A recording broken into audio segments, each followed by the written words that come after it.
Shalom bagi kita semuanya, Bapak Ibu Saudara-saudara yang kami kasihi dalam Kristus Yesus. Marilah kita mendengar firman Tuhan khotbah Minggu tanggal 24 Desember tahun 2023 atau Minggu Advent yang keempat. Sebelumnya mari kita berdoa. Damai sejahtera dari Allah Bapa yang melampaui segala akal, itulah yang akan memelihara hati dan pikiran kita dalam Kristus Yesus Tuhan kita. Amin. Firman Tuhan bagi kita tertulis dalam kitab Yesaya pasal 35 ayat 1 sampai 4. Demikian firman Tuhan. Keselamatan bagi umat Tuhan. Padang gurun dan padang kering akan bergirang, padang belantara akan bersorak-sorak dan berbunga. Seperti bunga mawar ia akan berbunga lebat, akan bersorak-sorak, ia bersorak-sorak dan bersorak-sorak. Kemuliaan Libanon akan diberikan kepadanya, semarak Karmel dan Saron. Mereka itu akan melihat kemuliaan Tuhan semarak Allah kita. Kuatkanlah tangan yang lemah lesu dan teguhkanlah lutut yang goyah. Katakanlah kepada orang-orang yang tawar hati, kuatkanlah hati, janganlah takut. Lihatlah, Allahmu akan datang dengan pembalasan, dan dengan ganjaran Allah ia sendiri datang menyelamatkan kamu. Demikian jauh pembacaan firman Tuhan. Ibu bapak saudara-saudara yang kami kasihi di dalam Kristus Yesus, tema khotbah kita pada saat ini, Allah datang menyelamatkan umatnya. Dalam Yesaya 35 ini merupakan kata-kata penghiburan atau penguatan supaya orang-orang buangan Yehuda yang bergabung, yang kehilangan bait suci, kehilangan tanah air dan kedaulatan mereka, maka firman ini diberikan untuk memberikan penghiburan kepada mereka. Penderitaan mereka dinyatakan dengan istilah tangan yang lemah lesu. Itu kita bisa lihat dalam ayat yang ketiga, lutut yang goyah, tawar hati, mata yang buta, tuli, lumpuh dan bisu. Ini semuanya menggambarkan bahwa mereka hidup dalam keputusasaan dan keletihan. Orang Israel yang terbuang ke Babel jauh dari tanah air mereka. Tentu bahwa tentara Babel yang perkasa di bawah Raja Nebukadnezar telah menaklukkan Yehuda, menghancurkan tembok Yerusalem dan meninggalkan bait suci dalam keadaan hancur. Maka pada masa itu tentara penakluk akan menawan ribuan warga terkemuka untuk mencegah pemberontakan terorganisir. Satu-satunya jalan pulang adalah melalui padang gurun yang luas, menakutkan dan banyak tantangan, sehingga mereka berpikir bahwa Tuhan telah meninggalkan mereka, bahwa Tuhan telah jauh daripada mereka. Itu yang mereka pikirkan. Maka tidak ada lagi jalan yang ada di benak mereka supaya mereka keluar dari pembuangan pada saat itu. Ibu bapak saudara-saudara, di tengah-tengah keadaan seperti itu, tidak ada bantuan atau pertolongan dari manapun. Tidak ada harapan untuk dipulihkan dan diperbarui. Tetapi kita melihat yang pertama, perbuatan Allah yang sangat luar biasa dan dahsyat dalam hidup bangsa Israel, bahwa Allah memulihkan padang gurun.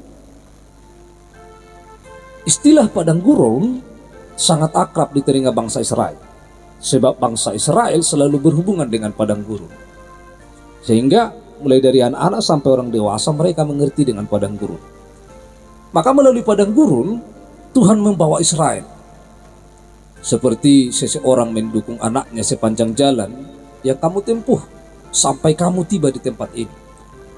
Itu tertulis dalam Ulangan pasal 1 ayat 31. Lalu selama 40 tahun mereka di padang gurun, tetapi Tuhan menyertai mereka. Lalu di padang gurun itulah Tuhan merendahkan hati Israel.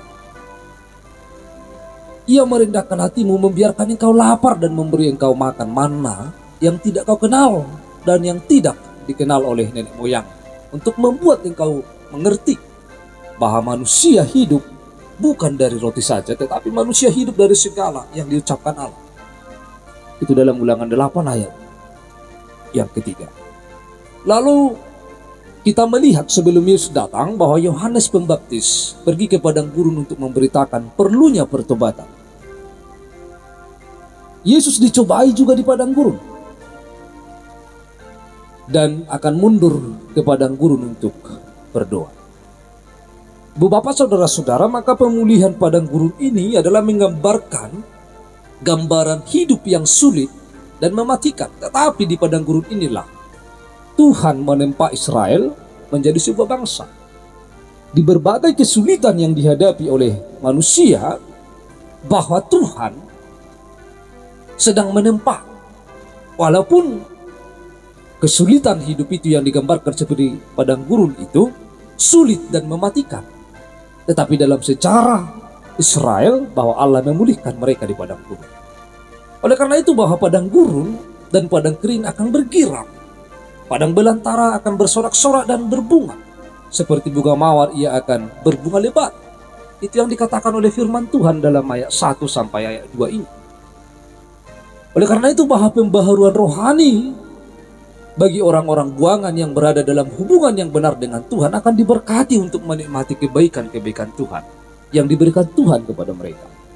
Maka kemuliaan Libanon akan diberikan kepadanya, semarak Karmel dan Saron. Mereka itu akan melihat kemuliaan Tuhan, semarak Allah kita. Saudara-saudara, ketiga tempat ini, Libanon, Karmel, dan Saron, terkenal dengan keindahannya yang subur. Ketiga tempat ini semuanya di pantai Mediterania, jauh daripada gurun baik secara geografis maupun spiritual. Tetapi ketiga ini mewakili kemakmuran, sedangkan padang gurun akan menjadi tempat yang mulia, megah, dan semarak. Namun semua kemuliaan ketiga tempat itu tidak sebanding dengan kemuliaan, kemegahan, dan kesemarakan Tuhan. Karena Tuhan yang menciptakan ketiga tempat itu.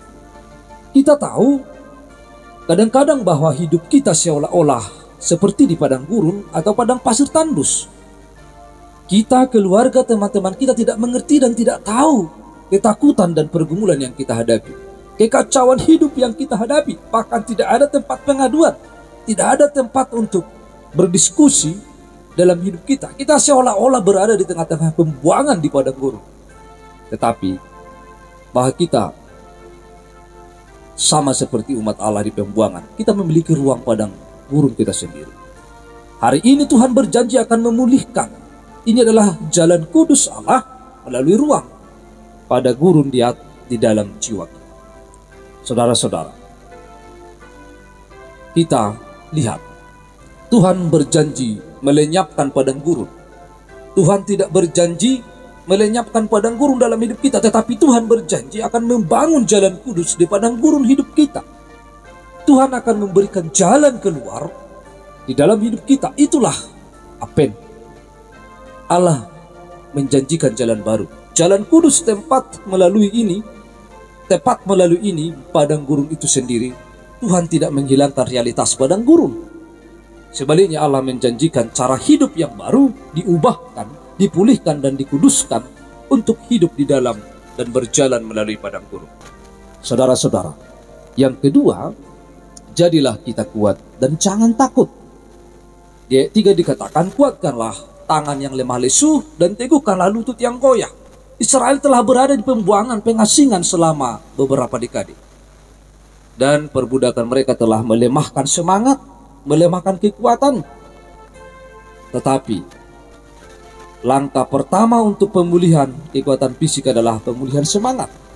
Supaya fisik kita kuat, maka kita harus kembali semangat.